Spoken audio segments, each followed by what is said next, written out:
We're here at the site of a Roman fort at Brancaster. We're on another Time Team dig. Well, it's not really a Time Team dig, Martin. I mean, Spade has not been put to earth. We're here on a Time Team investigation. Of course we are. Well, welcome to the Time Team podcast.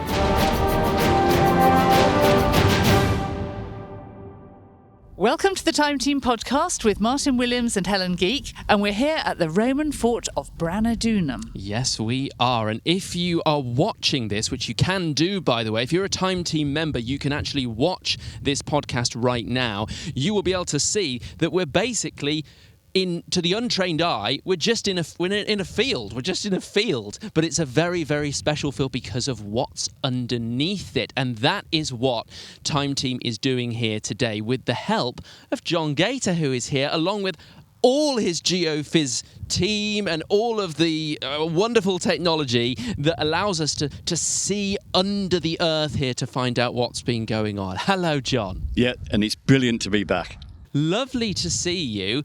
So, to the untrained eye, this is just a field, but there's something very exciting underneath it, isn't there? You tell me. Well, we know that you've got unfinished business here because people have been champing at the bit for 13 years now to be getting back into this field. They're not the only people who've been champing at the bit. I couldn't wait to get back. Yeah. In fact, I've tried on one occasion and failed dismally. So this is my third attempt on this site. Third time lucky. Yeah. How's it going? It's actually going pretty well. Better than I ever expected. And Jimmy and Mike and Lucy are doing amazing work. Yeah. And having seen some of their initial results, they're even better than last time. So last time we got magnetometry everywhere. That worked quite well. And I remember seeing that strip of extraordinary radar down the middle, which was as if you had, I don't know, opened the curtains or turned the light on or something. It was not like anything anybody had ever seen before, that radar. It was like an X-ray Yes. through the ground. Yes. But you weren't looking at a body, you were looking at a big section through the Roman fort. And it revealed such detail. We knew you could get that detail using GPR being the acronym for ground penetrating radar. We knew you could get good results, but here the conditions were perfect, the state of preservation was perfect, and as I say, the detail surpassed our expectations. But as you say, it was only a slice through the middle. And we've wanted to get the whole fort ever since that day. And I say we tried 5 years ago. Yes, what happened? Quite embarrassing. We came out, we collected data with similar equipment to what we had in 2012.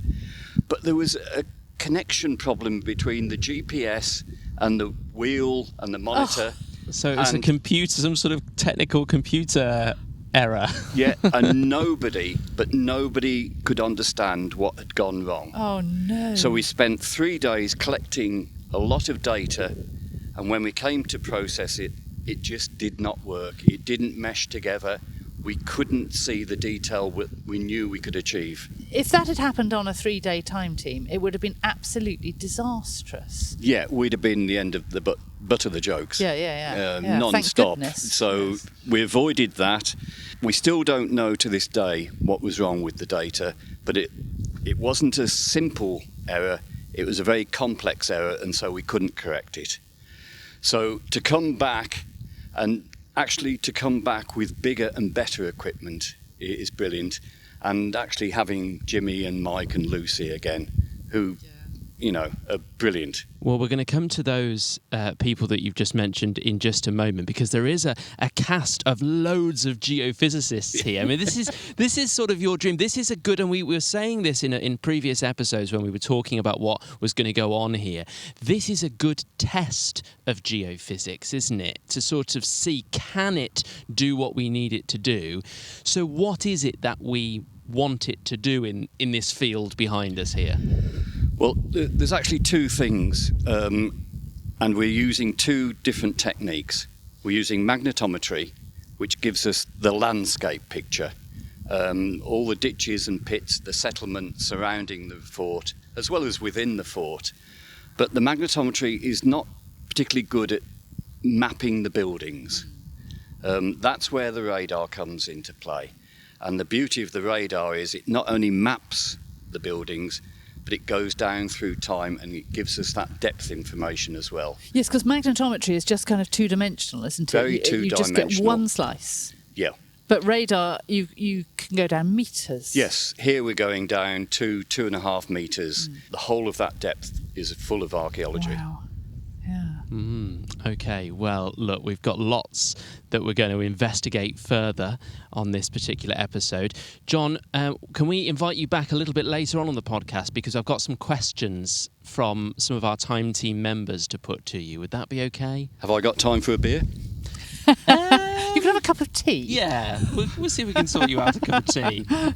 And we'll get... a beer later? Yes, you can have a beer as your reward. At the end? At the end, yes. I'll come back then.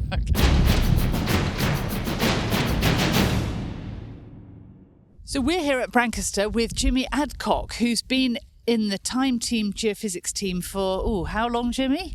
I think I filmed my first episode in 2002. And back in 2012, the wheel fell off, didn't it?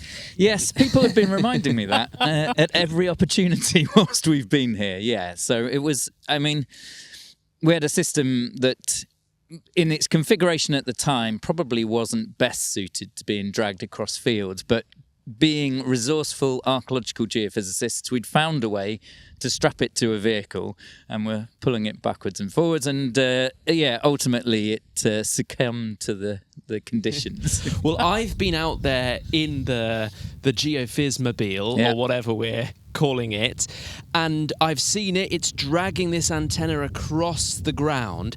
What is it actually doing, though? So what we've got in there are a series of transmitters and receivers, and they are firing radio waves into the ground. So it's like taking air traffic control radar, but instead of pointing it at the sky and bouncing the signals off aeroplanes, we point it into the ground and we get a reflection wherever there's a change in materials. Now, with that particular system, we don't just have one transmitter and one receiver and just collect a single line of data as we drive across. We've got 22 pairs. So we were collecting 22 lines of data, and they are 6.5 centimetres apart. So we end up with this really detailed image of the subsurface. So the resolution is really high. Yeah. It was pretty good on the system we bought here, whatever it was, 12, 13 years ago. Well, that blew everybody's minds at the time, didn't it? Yeah. But here we're the box is twice as big, so we can cover ground faster, but we've got probably a third more antennas crammed into, the space that's there. So, the line spacing is now even tighter. But why did it take so long to be able to do it in a motorised way? It seems extraordinary now when we look back at programmes where you've harnessed somebody up to something and are dragging it across. It looks like the 19th century. Yeah. And I think people often ask me, what has changed in geophysics in the last 10, 20 years? And there has been hardware developments, and, we have been able to kind of shrink the antennas down a bit so we can squeeze more into the box. But ultimately, what we've been able to do is add more sensors, whether it's magnetic survey or whether it's the GPR survey.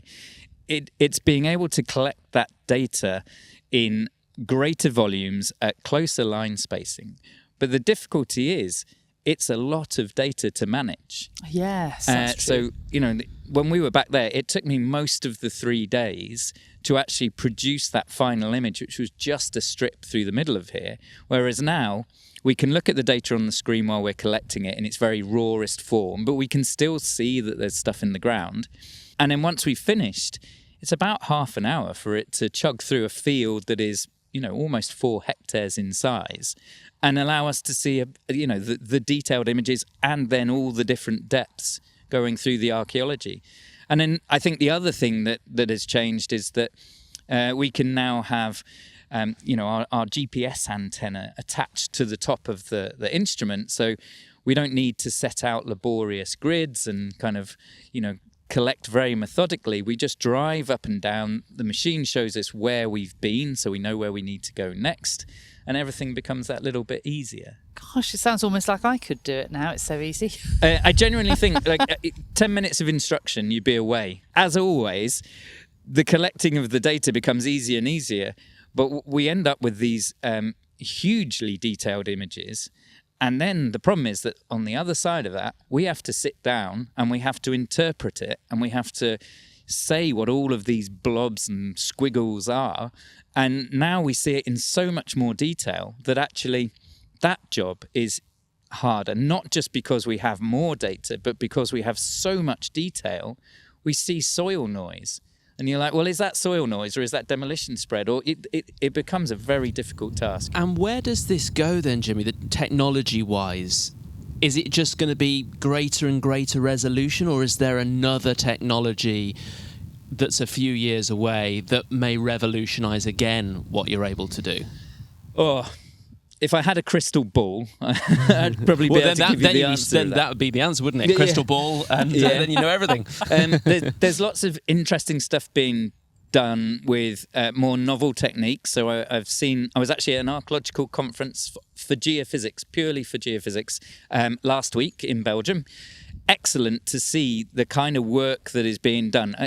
I don't think people appreciate just how much innovation is being done by the archaeological sector, because actually they have funding and departments who are focusing on geophysics and looking at what you can do in terms of this very near surface, very detailed response, that there isn't really the money or the demand in the engineering sector to do that. So archaeology drives an awful lot of innovation in near surface geophysics. But there was a question in there somewhere, which was, what comes next? So there's things like microgravity. So with microgravity, what you do is you measure how much of a pull the ground has. So, gravity is allowing us to sit in these chairs and then they're being pulled to the ground by the mass of the earth. But the actual gravitational field that is around us varies depending on what's in the ground. But that must be tiny, tiny little measurements. It's madness. So they look for voids. So if you had, let's say, a cellar structure that hadn't collapsed in, the idea would be that you could potentially measure the change in the gravitational field as you go over these cellars. Now, trying to do something like put lots of these sensors into a system and motorize it might be a bit of a way off. But, that's another data stream that we can add. And the more sort of tangible future, the stuff that we can see coming, is being able to take more methods, because we can collect them quicker now, take more methods, take magnetics, take GPR, take some of the electromagnetic methods that we have, and combine all of that data, because each of them tells us something slightly different about a site that we're on. And if we actually combine them, then that makes our interpretation much easier. That question of whether is that just soil noise or is that actually something archaeological? If we can take a secondary data set and apply that, then that interpretation becomes easier. And then, of course, everyone talks about AI, machine learning, and using that to help us with the interpretation, because it can take a very unbiased view of all of these different data sets and try to identify areas that are likely to be archaeological. So I think that's probably where we'll see most change in the coming years. It's that introduction of sort of automated detection, maybe not interpretation. That's probably another phase again, but certainly the detection of features to be sure that they're archaeological, that could be something that might happen. Geophysicists like you have to be presumably involved in training the AI as to what these patterns might mean, which ones are meaningful, which ones aren't. So exactly, that's going to be a big job, presumably. Yes, yeah. But I mean, there is a wealth of geophysical data out there. I mean, particularly to be very UK-centric about it, we've had a commercial archaeological geophysics industry for a very long time. I mean, John Gator set up the first commercial archaeological geophysics company in the 80s. And, now if you look at how many people are employed in that sector, it's really big. And there is a lot of data out there. So, if you can coordinate it, there's a lot of data, especially in those commercial projects where it's ahead of housing schemes. There's trial trenching goes in afterwards. So you have a lot of that ground truthing, which those are always the difficult bits, is tying up what actually came out of the ground from where the geophysics was collected. And that's why we were very privileged, and still are, to be involved with Time Team, because it is unheard of, really, for an archaeological geophysicist to go out, collect some data, and within half an hour start to see whether your interpretation was correct or not. So that's, a privilege that I think all of us who worked with John understood, and that Time Team gave us that. Brilliant. Well, Jimmy, thank you very much. We don't want to take up any more of your time because it's a big old field and there's a lot of work to be done. Yeah, and it's not particularly warm. No. Being sat here, it's much better walking around wind. over there. It So is. yeah. Jimmy, thank you very much indeed. Great, thank you. If you're enjoying this episode, you can help us tell more fascinating stories like this one. It's your support that makes our coverage possible. Join a worldwide community of Time Team fans on Patreon. Now, we've been talking about the collection of data for the geophysics, but earlier on, Martin was actually out on a buggy seeing for himself exactly how it was done. What is this called? I think I'm going to call this Welcome to the Geophys Cart, I think. The Geophys car. I like this. Mike is here, Lucy is here, and we're geophysics right now. Oh yes, let's go. So we're driving across this Roman fort. We're towing the Geophys, the GPR, the ground penetrating radar behind us. What's the process then? How does this work in practical terms? I mean, it's a bit like somebody cutting the grass, and quite often we get that, oh, you're cutting the grass, but we're not in this case, but we're just going to drive down, collect a swath of data, we turn round, come in the opposite direction, and we progressively work our way across the field, almost like you are going to cut a field full of grass. And Lucy, what's your job here? Because you're jumping out and running around a lot, I notice. You seem to have more of the difficult legwork here. I just put cones down so Mike can see where he's going and we can keep nice and straight lines. Okay, and that's what we're about to do now. So we're just coming up to the end here. I can see the cone in the distance. And so you're going to jump out now, are you? Jump out, okay. run so we don't waste the battery. Okay. And, Okay, go for it. So Lucy's ran out to the cone, move it a little bit. How important then, Mike, is it to... I just need to stop the data first before you carry on. Oh, Sorry. okay. That's Data one line of stops. data. Yes, Yep. because you've got the laptop here in front of you, and this is showing... What is this showing then? What can I see here? This is almost like just painting the area that I've covered so far. So you can see I've gone all the way down there, and I need to turn around and start on that next section there. So it's painting the swath. It's a coverage indicator. And then we've got the radar data on the right hand side, so I can see that that's coming in. It's collecting data correctly. It's giving me information like the position, so from the GPS. I'm getting a good signal from the GPS, good positioning.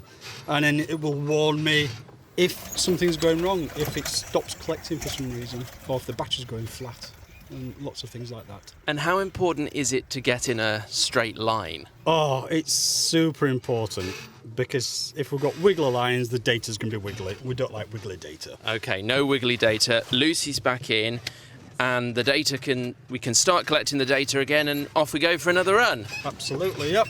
So how long is this all taking then? Because you're having to do this is quite, I mean, I know it's a lot faster than it was in 2012, but still this is, there's a lot of driving up and down here. Yes. I mean, we're covering the area twice as quickly as the old system, because this one's twice as big, and it's actually faster processing, so it can record the data points much quicker than before. In a measurement or an area, we collected 2.25 hectares of data in about 1.5 days. So an hectare's 100 metres by 100 metres. And what sort of conditions, like Lucy, can you tell whether we're going to get good data just from the sort of how it feels driving along and, you know, the ground and what it looks like? Well, I can tell we're getting good data because we're working with Mike Langton.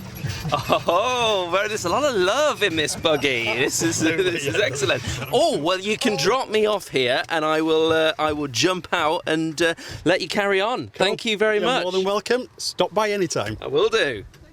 Well, Martin, that looked like fun. It was a lot of fun, and it's good to see how it all happens as well. Although one thing that you probably didn't see is as we were banging along, I'm quite tall, and I banged my head on the top of the buggy, so I've got a lasting injury. But no, I'm absolutely fine. Look who's here! Stuart Ainsworth is here, Hi, and in the nicest possible way, Stuart. What are you doing here? The reason I ask is because this is a geophysics thing, and you're a landscape archaeologist. Yeah, well, of course, to understand any site, not just a Roman fort, you've got to understand the landscape around it. Geophysics has been absolutely fantastic here. I mean, it really has. It's delivered everything we could have hoped for, hasn't it? In terms of plans of the fort, depths of features. It's increased the knowledge of what's going on there. It's raised quite a few interesting questions about what's going on outside. Exactly. So the fort itself is just one part of that long complex of history that goes with Roman forts and Saxon shore forts here. To understand why it's here, why the fort was placed here, what all these complexes of things round about are doing, how does the functional system in the landscape work, how do you get to and from it, where does the water come from? A Roman fort's got to have oodles and oodles and oodles of water. So that's all part of the understanding of a site, is to place it in context. Also, and I think probably as importantly, if not more importantly, and Helen will know where I'm going with this, that a Roman fort is a Roman fort, yet that Roman fort has a chronology of, 350, 400 years, which is it can change an enormous amount. So understanding the kind of time depth in the landscape is part of that process. And also, there were people here before and there were people here afterwards.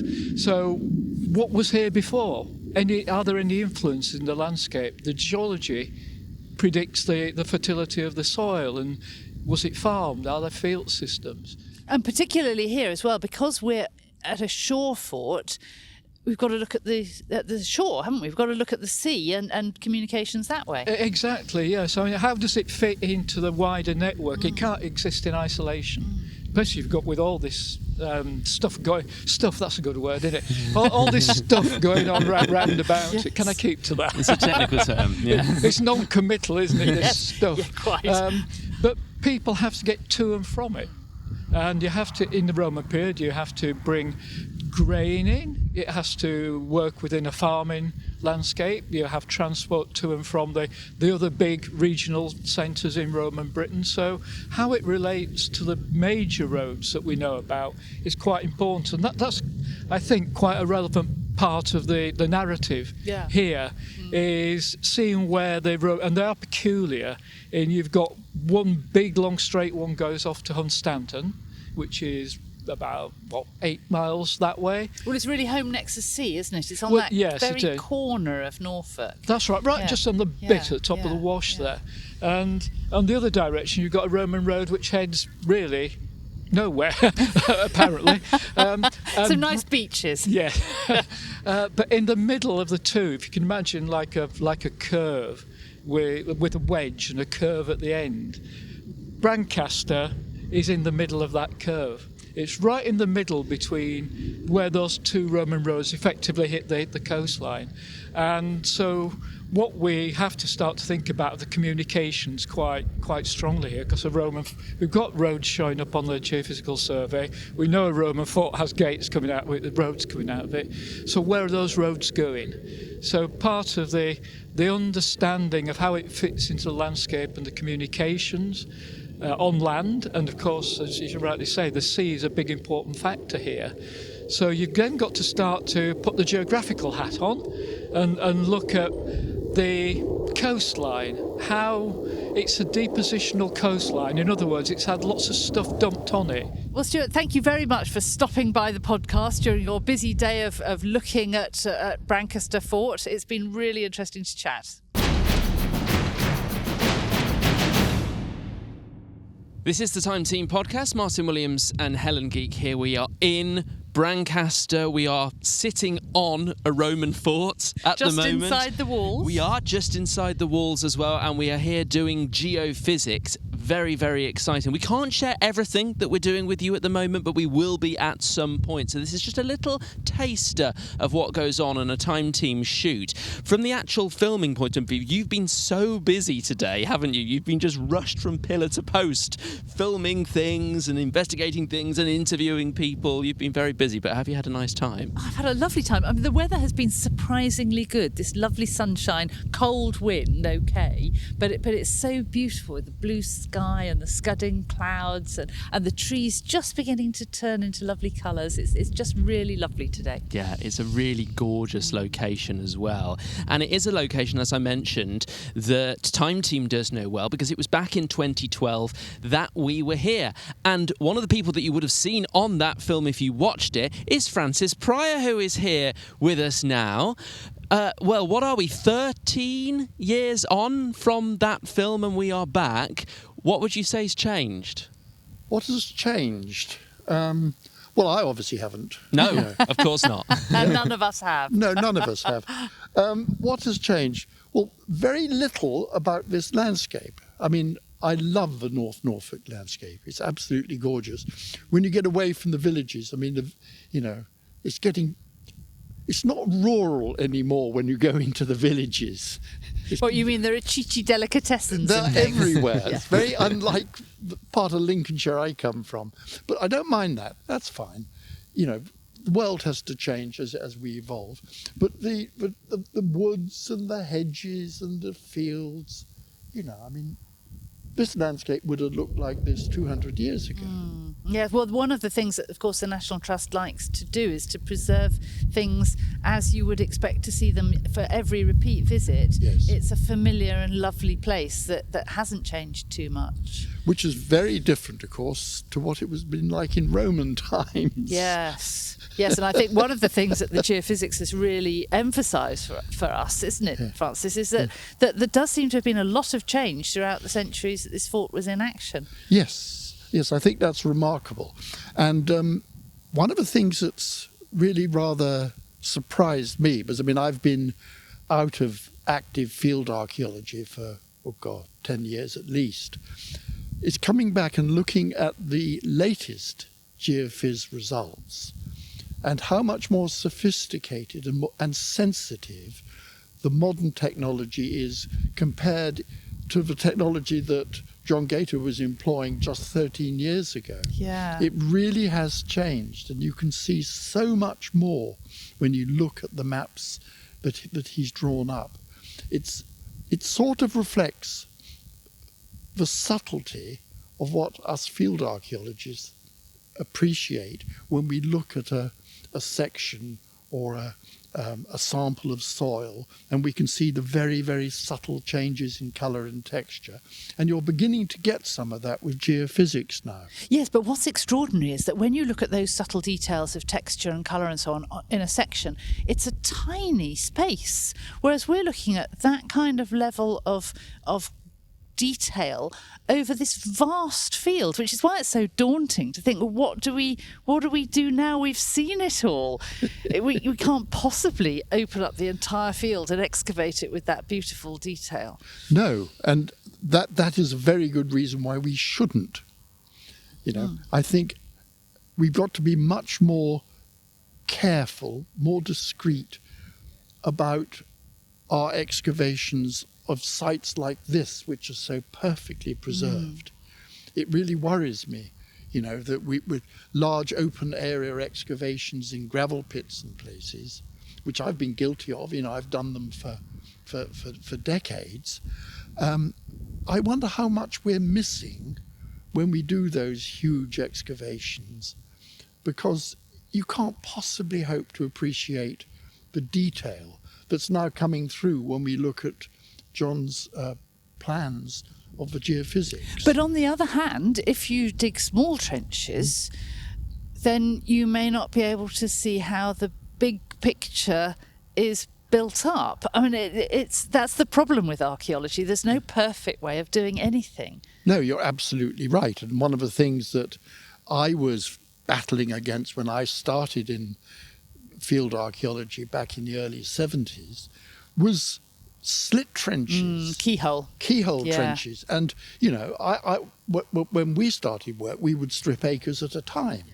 And some of the old boys would come around and you could see their faces are just totally baffled by what we were doing. Yes. But in a way, I find that good, because I think the development of archaeology is mirroring the development of modern science and modern technology. And I think we help to give it stability and grounding. One of the things that I hate is when I hear people saying ridiculous historical remarks, which are so simplistic, and they diminish the past. We mustn't patronize the past. We've got to respect the past. And that's what this excavation, for me at least, is doing. This research and the previous excavations, it's building our respect for the way people managed their lives in the past. Francis, it's a pleasure to have you here. It really is. Everybody's faces lit up earlier today when you drove onto site, which was wonderful. Even though you didn't bring your harmonica again. No, this again. Next time you're on the podcast, I absolutely insist. Francis apparently plays a mean harmonica, which I am yet to hear, but I'm looking forward to it. But what I am going to do now, Francis, though, is slightly kick you out of that chair, because I want to replace you for the last little bit with John Gator, who I can just see in his car over there. Come back, John, come back. Because, and the reason is, we've got some questions that we need answering. A little bit earlier on, actually, what I did was I asked people, Time Team members, on our chat, which you can go and join now, for any sort of geophysics-related questions. Here we go. Come on now, John. Come and have a seat, because we've got some questions to put to you. Thanks, falling asleep listening to our... Sorry, it's been fantastic seeing... What's he called? What do you say I've got to say about it? Now. Let's get to these questions, because they're very good. Eric says, has there been any work done on synthesizing data by combining the results of resistivity, magnetometry and GPR, so the holy trinity of geophysics? And I think what Eric says he's getting at here is sort of putting all these together to make up a sort of composite picture, and then using the computer to sort of get even more data from the three combined together. That's a really good question. And yes, in the past we've tended to use one technique. Now we're trying to use as many techniques as we can, because each feeds in a different bit of information. So amalgamating those different bits, it gives us the far more detailed picture of what's going on, a better understanding of the buried remains. And I'm familiar with when you see a printout that is a composite of lots of different things in lots of different colours. We saw it at Sutton Hoo to very good effect. But can the different techniques actually inform each other on a kind of data level? And might we be able to use AI to help integrate them? Or is it just always going to be that they're combined in an image? People are doing a lot of work with AI at the moment, and I feel in 5 years' time, if you won't be talking to me, you'll be talking to a computer. In fact, a computer will be talking to a computer. We won't be speaking to each other. Right. But There's got to be seriously, some positive. AI has lots of potential. Yeah. But you can train systems to understand anomalies, shapes, strengths, but I still think it's important to have a human input, the human understanding of working alongside archaeologists. Yes, absolutely. I think we can all agree on that, definitely. Shall we move on to the final question? What's the next one? And this comes from Chris, who says, given that oil companies have used underground sound reflections to find oil reserves, has there been any use of that technique in geophysics? So what does this mean then, sort of like a sonar type of thing? Well, could be sonar, could be seismics. Seismics is when you put a line of earphones along the ground, you hit the ground with a hammer, sound waves go into the ground, and the time taken to come back to the earphones gives you an idea of the depth and nature of the deposits. We've used them on Time Team, in fact, in Small Hythe in Kent. We were mapping an old river channel. Yes. And that's where those techniques come into play. What about sonar? Sonar, underwater, yes. But that's specifically designed to be on water at sea or whatever. So something like a wreck site might use sonar? Yes, Yeah. definitely. Yeah, but not on land. Seismics on land, sonar. Is that on because water. sound waves don't work as well in land, but they work brilliantly in the water? You should be sitting in this seat. Well, I'm just checking. I can say things, but I'd like you to tell me if they're right. You're right. Good. Now, what can I've I tell you understood about something. Anglo-Saxon sites? Oh, come on, I must have taught you something in all these years. Yeah, geophysics doesn't work on Anglo-Saxon sites. Oh, I refer you to Cherrington, Dr. Gator. We did did work find there. one or two graves with geophysics. Have I earned my pint yet? Yeah, what time is it? Time is it? I think you probably have. Oh, yeah, I think we're getting on for it. Yes, Hmm. yes. The shadows are lengthening. Shall we take him to the pub? I think we better.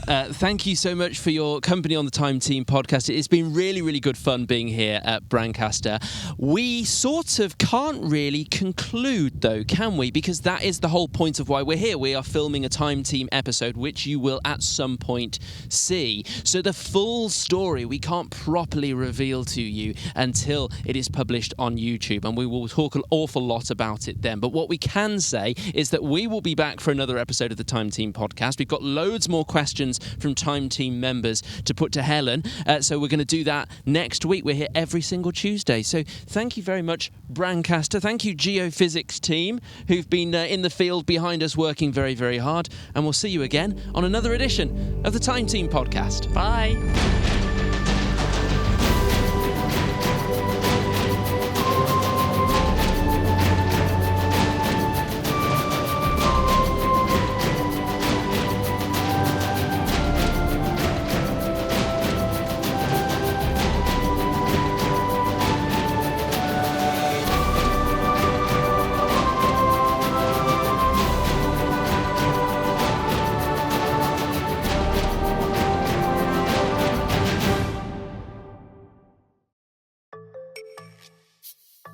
Join Time Team on Patreon to access exclusive 3D models, masterclasses, and behind-the-scenes insights.